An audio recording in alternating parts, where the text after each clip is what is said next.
Bonjour Elliot, bonjour Doug. Petit point là après 9 trous, c'est Stéphane Damiano à la Prime Golf Academy Royal Mougins. Au putting, Elliot est un peu sur les talons et un peu aligné à gauche. Donc parfois, poum, action, il pousse. À surveiller, en tous les cas sur les talons un peu dangereux. Pourtant, il n'arrondit pas son arc de cercle, mais quand même qu'il soit bien équilibré. Et je l'ai vu une fois, mais c'est qu'une fois, mais quand même, monter vraiment par là et fermer. Donc ça, bon, on va mettre entre parenthèses, c'est pas sûr qu'il le refasse. Sur tout ce qui est wedging, bunker, un peu le rythme. C'est-à-dire, ça serait intéressant de s'entraîner avec des swings un peu plus grands que nécessaire, même vraiment de l'exagérer, et de jouer presque au ralenti sur des grands swings pour poser le rythme. Parce que de temps en temps, si c'est vraiment précipité, ça peut amener à des erreurs de contact, top, gras, tu vois, un peu d'instabilité. Donc tout ce qui est autour du green, le rythme. Et sur les grands coups, ce que j'ai remarqué, donc un grip un peu fort, ok, et de temps en temps, une rotation un peu précipitée de là-haut, aussi donc un peu faute de rythme, qui fait qu'il a légèrement par-dessus du pull.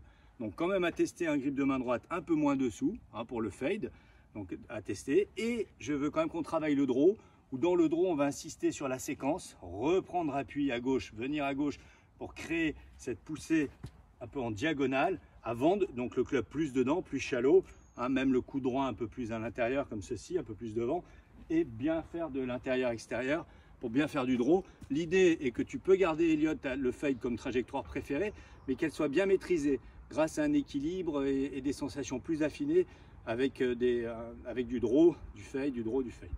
Voilà pour l'instant, pareil pour le drive. J'ai eu quelques grattes.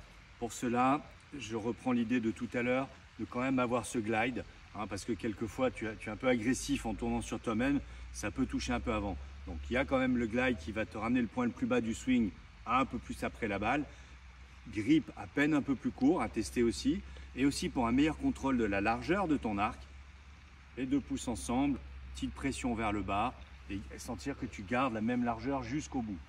Au bout d'un moment, tu vas être quand même capable de juger cette largeur de ton arc et de la faire correspondre juste à ras du sol, à me chercher des balles un peu plus clean.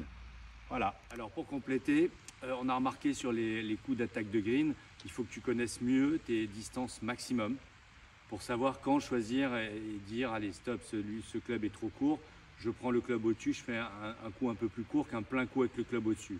En revanche, tu m'as dit que tu ne savais pas vraiment faire les demi-distances entre les clubs, donc il faut trouver une solution. Peut-être grip court, balle basse, stinger un peu à la Tiger, c'est ce qu'il fait souvent pour les distances entre deux clubs, mais me trouver une solution avec Doug, que tu sois plus confiant pour ça. Voilà, sinon globalement c'est quand même beaucoup mieux. Voilà, c'est bon.